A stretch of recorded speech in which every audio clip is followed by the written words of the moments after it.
Preste muita atenção no que eu vou te dizer agora. Existe uma guerra acontecendo ao seu redor. E muitas vezes, a arma usada contra a sua vida não é uma palavra lançada, não é um objeto deixado na sua porta, mas é algo que você coloca voluntariamente para dentro do seu corpo. Muitos cristãos, pessoas de bem, estão travando batalhas espirituais exaustivas, doenças que não saram, confusão mental repentina, brigas dentro de casa que surgem do nada, finanças que escorrem pelas mãos, e não conseguem entender a origem disso. E a verdade que poucos têm coragem de revelar é que a porta de entrada para essa destruição pode ter sido um prato de comida ou uma bebida aceita de mãos erradas.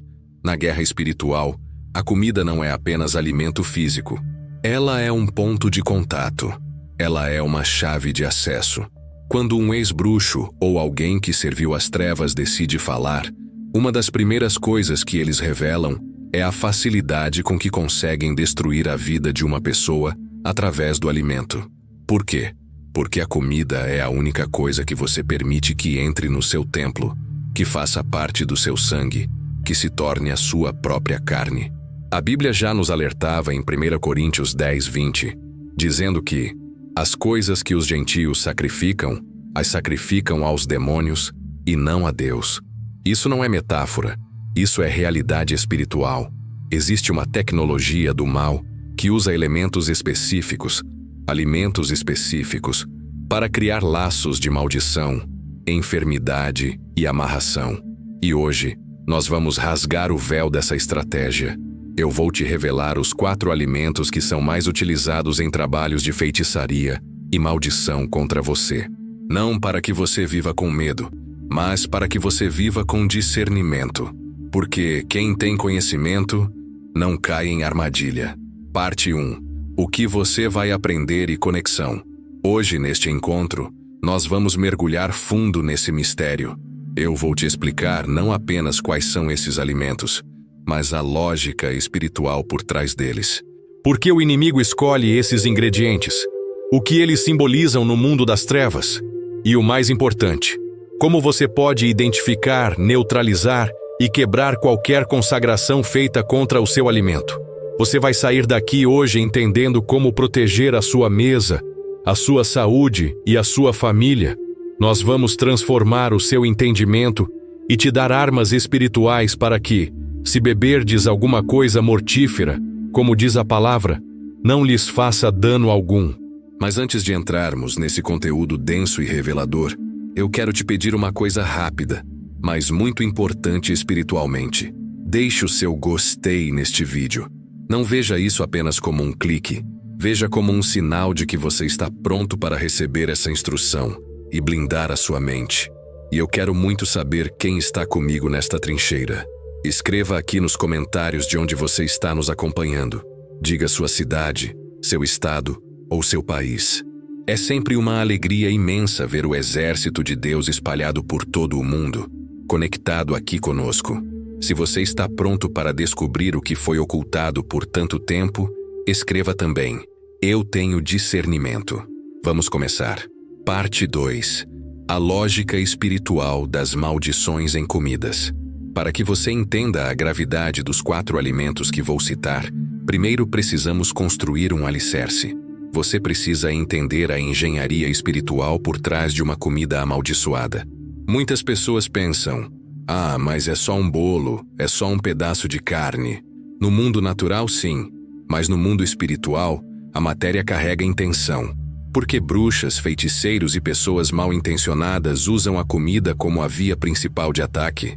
Primeiro, pela camuflagem. É o ataque perfeito. Ninguém suspeita de um presente saboroso.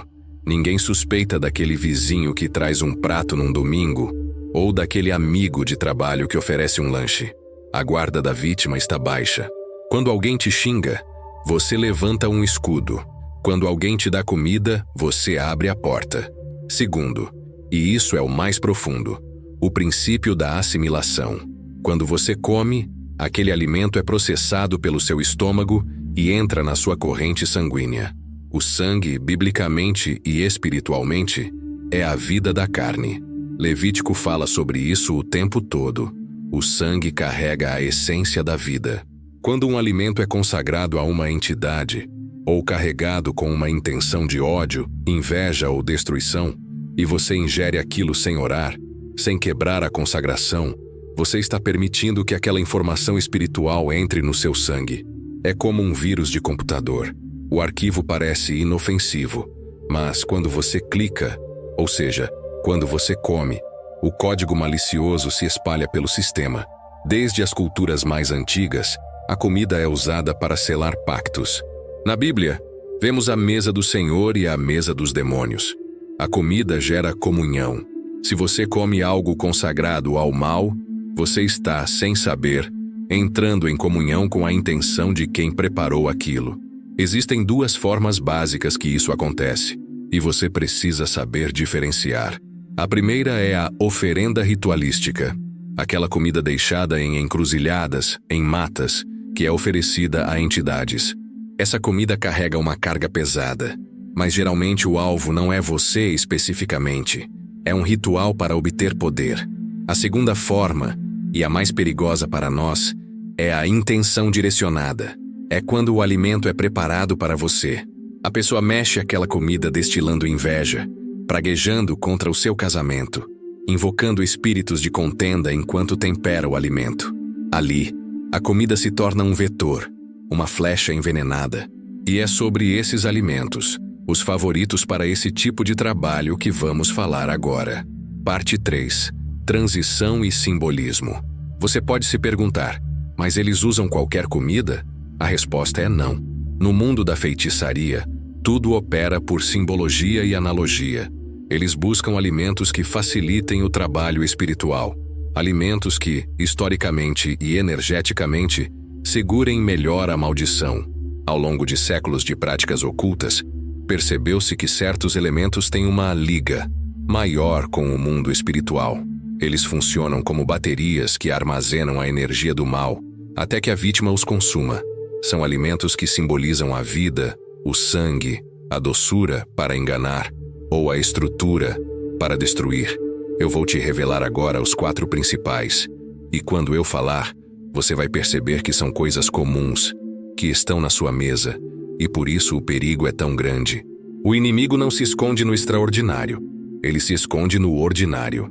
Parte 4. Alimento 1. O frango, o sacrifício substituto. O primeiro alimento, e talvez o mais utilizado em rituais de alta e baixa magia ao redor do mundo todo, é o frango. Preste atenção. Não estou dizendo que comer frango é pecado ou que todo frango é amaldiçoado. Estou te ensinando como o inimigo pensa. O frango, ou as aves em geral, carregam um simbolismo muito antigo de sacrifício substituto. Em diversas linhas de feitiçaria, a ave é usada para limpar alguém e jogar a sujeira em outro, ou para oferecer uma vida em troca de um favor espiritual. Porque o frango é o número 1. Primeiro, porque ele possui sangue quente e é de fácil manipulação. Em muitos trabalhos feitos para trazer doença para uma pessoa, o feiticeiro utiliza partes específicas do frango, como os pés, as asas ou o pescoço, e consagra essas partes com o nome da vítima. A intenção é que, assim como aquele animal foi abatido, a vida da pessoa seja abatida. É muito comum encontrarmos relatos de pessoas que receberam de vizinhos ou parentes invejosos pratos à base de frango que pareciam normais, mas que foram rezados. A carne do frango, por ser uma carne branca e porosa, absorve com muita facilidade os fluidos e as intenções durante o preparo. Além disso, existe a questão dos ossos. Em trabalhos mais pesados de ocultismo, os ossos do frango servido à vítima são recolhidos depois para dar continuidade ao ritual. É uma forma de criar um elo. Você come a carne e o que sobra, o osso que sua boca tocou, é usado para amarrar a sua vida. Então, o alerta aqui é: cuidado com pratos de frango, ensopados, tortas de frango, vindos de pessoas que você sabe que não torcem pela sua vitória, ou de pessoas que têm envolvimento com práticas ocultas. Se o seu espírito testificar algo estranho, se houver um cheiro diferente, ou se a insistência para que você coma for muito grande, recuse. O frango é a base clássica para a transferência de cargas espirituais negativas. Parte 5. Alimento 2. Bebidas escuras e líquidos, a entrada rápida. O segundo item da nossa lista não é sólido, e isso o torna ainda mais perigoso. Estamos falando de bebidas, especialmente vinhos, licores, cafés e sucos de coloração escura. A lógica espiritual aqui é a velocidade. Enquanto uma carne precisa ser digerida, a bebida entra quase que instantaneamente na corrente sanguínea. No ocultismo, os líquidos são considerados os melhores condutores de energia. A água, e os líquidos em geral, têm memória. Eles vibram na frequência que lhes é imposta. Bebidas alcoólicas ou fermentadas são frequentemente usadas para pactos e para entorpecer o anjo da guarda da pessoa, ou seja, enfraquecer a resistência espiritual natural que você tem. A Bíblia diz em Provérbios 21 que o vinho é escarnecedor. O inimigo usa isso. Muitas vezes a bebida é preparada com gotas de outros elementos que você nem percebe. Em rituais de amarração sexual ou de destruição mental, é muito comum o uso de fluidos corporais misturados em café ou vinho tinto, pois a cor escura e o sabor forte mascaram qualquer alteração. O objetivo do ataque através da bebida geralmente é causar confusão mental, esquecimento e abertura de portas emocionais. Sabe quando você toma algo na casa de alguém e, de repente, sente uma sonolência anormal? Ou uma tristeza profunda que não existia minutos antes? Ou uma tontura que não condiz com a quantidade que você bebeu? Isso pode ser um sinal de contaminação espiritual. Líquidos consagrados são usados para lavar a mente da pessoa, tornando-a sugestionável. Se alguém te oferece uma bebida preparada especialmente para você, ou insiste que você tome aquele cálice específico, esteja em alerta total. O líquido é a forma mais rápida de um feitiço circular no seu corpo. Parte 6. Alimento 3. Doces e bolos. A armadilha do adoçamento. Chegamos ao terceiro alimento, e este é o mais traiçoeiro de todos, porque ele vem com a aparência de afeto, de carinho, de presente. São os doces, bolos, bombons e sobremesas. No mundo espiritual, o doce é utilizado para trabalhos de adoçamento. O que é isso? É uma prática para dominar a vontade de outra pessoa, para acalmar a raiva de alguém de forma não natural, ou para criar uma dependência emocional e sexual. Bruxas e feiticeiros sabem que o açúcar e o doce estão ligados ao prazer, à recompensa no cérebro. Espiritualmente, eles usam isso para amarrar a pessoa. É muito comum em ambientes de trabalho, onde alguém quer puxar o tapete do outro ou ganhar um favor do chefe, oferecer doces consagrados. A intenção ali é, assim como este doce entra na sua boca, que a minha vontade entre na sua mente. Também é o alimento número 1 em rituais de amarração amorosa. O presentinho deixado na mesa, o bolo de aniversário feito com ingredientes batizados. A pessoa come e começa a sentir uma atração inexplicável por quem ofereceu, ou começa a sonhar com aquela pessoa, a pensar nela obsessivamente. Isso não é amor, isso é manipulação espiritual via alimentar. Além disso, doces são frequentemente oferecidos a entidades que trabalham com a linha infantil no ocultismo, que não são crianças de verdade, mas espíritos enganadores. Quando você come um doce que foi oferecido a essas entidades, você está participando da mesa delas. Isso pode trazer para a sua vida um espírito de infantilidade, de birra, de falta de responsabilidade e instabilidade emocional. Cuidado com o doce da paz, depois de uma briga, vindo de alguém manipulador.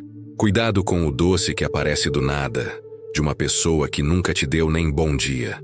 A doçura no paladar pode ser o amargo na alma. Parte 7. Alimento 4.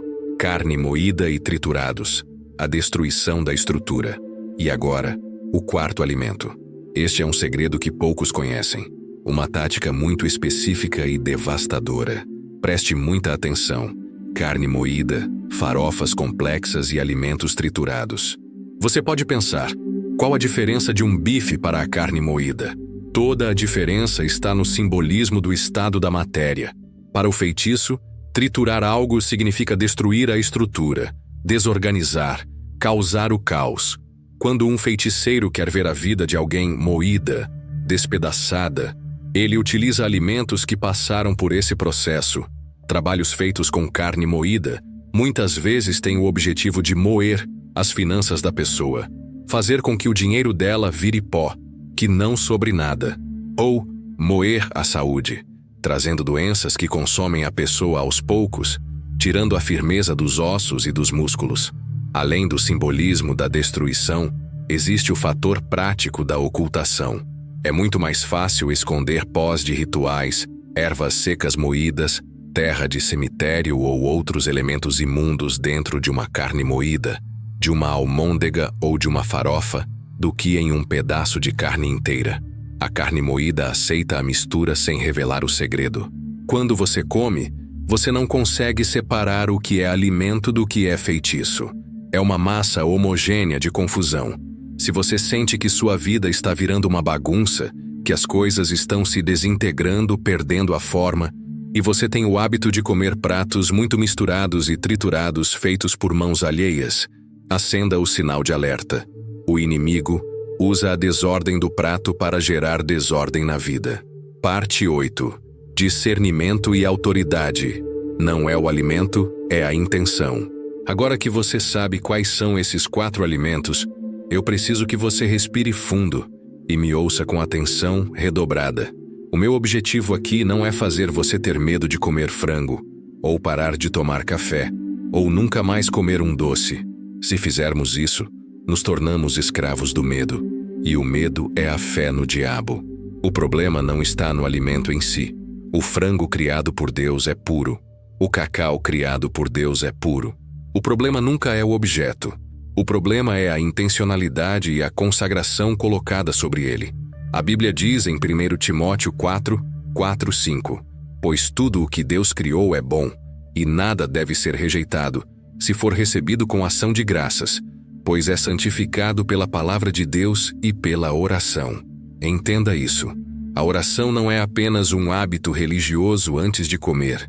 A oração é um ato de guerra que quebra a estrutura molecular espiritual da maldição. Quando você ora com autoridade sobre a comida, você está resetando aquele alimento. Você está cancelando a consagração feita às trevas e consagrando ao Deus vivo. O fogo do Espírito Santo que habita em você é maior do que qualquer vela acesa em uma encruzilhada.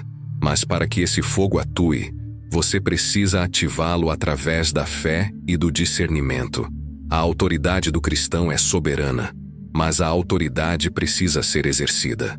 Se você come de qualquer jeito, sem orar, sem vigiar, você está abrindo mão da sua patente espiritual. Parte 9. Protocolos de defesa. O que fazer na prática? Então, como viver neste mundo cheio de armadilhas sem ser atingido? Eu vou te passar agora um protocolo de defesa espiritual para a sua alimentação. São passos práticos que você deve adotar a partir de hoje. Jamais coma sem orar. Parece básico, mas muitos esquecem. A sua oração antes da refeição não pode ser automática. Tem que ser intencional. Senhor, eu santifico este alimento e ordeno que todo mal, toda consagração contrária, toda inveja, seja neutralizada agora pelo poder do sangue de Jesus.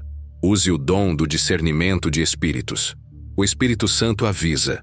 Sabe aquela sensação de nó na garganta quando alguém te oferece algo? Aquela falta de apetite repentina justo quando te oferecem aquele bolo? Não force. Não coma por educação. É melhor passar por mal educado diante dos homens do que ser envenenado espiritualmente diante do inimigo. Se sentiu o alerta, recuse gentilmente. Diga que está de jejum, que acabou de comer, invente qualquer desculpa social, mas proteja seu templo. Consagre a sua cozinha. A sua casa é o seu santuário. Unja a sua cozinha, os seus utensílios. Declare que na sua mesa só há lugar para a bênção e para a nutrição. Não coma comida de quem te odeia. Isso é, Provérbios 23. Não cobice as iguarias do homem invejoso. Se você sabe que a pessoa tem problemas com você, não aceite nada dela. A energia da inveja contamina o prato, mesmo que não haja um ritual formal. Aprenda a quebrar. Se você comeu algo e depois se sentiu mal espiritualmente, sonhos ruins, peso, mal-estar. Não se desespere. Você tem autoridade para vomitar espiritualmente esse mal. Ore, repreenda e ordene que o seu corpo expulse qualquer toxina espiritual. Lembre-se de Marcos 16:18. E se beberem alguma coisa mortífera, não lhes fará dano algum. Isso é promessa para quem crê e para quem exerce autoridade. Parte 10. Oração de guerra e quebra de maldição alimentar. Agora, eu quero fazer algo prático com você. Talvez, enquanto eu falava, você se lembrou de situações, de comidas que comeu e depois sua vida desandou, de presentes estranhos. E você está sentindo que precisa de uma limpeza espiritual. Eu vou fazer uma oração forte agora. Não é apenas uma oração, é um decreto de limpeza. Onde quer que você esteja, se puder, coloque a mão sobre o seu estômago, que representa o centro das suas emoções e a entrada do alimento. Vamos orar juntos. Feche seus olhos e conecte-se com o céu agora. Senhor Jesus, Pai Todo-Poderoso, eu entro agora na Tua presença, coberto pelo Teu sangue. Senhor, eu apresento o meu corpo, que é templo do Teu Espírito. Pai, eu peço perdão se por inocência, ignorância ou gula, eu permiti que alimentos consagrados às trevas entrassem no meu ser. Neste momento, pela autoridade do nome de Jesus, eu quebro, eu anulo e eu desfaço toda a maldição que entrou na minha vida através da comida e da bebida. Eu ordeno agora, todo pacto feito com o meu nome em rituais de comida, seja com frango, com sangue, com doces ou misturas, seja quebrado agora. Eu arranco do meu sangue, das minhas células e do meu espírito toda a contaminação de feitiçaria. Se comi algo de inveja, que o teu fogo consuma agora. Se bebi algo de confusão, que a tua luz traga clareza agora. Eu declaro que o meu corpo é território exclusivo do Espírito Santo.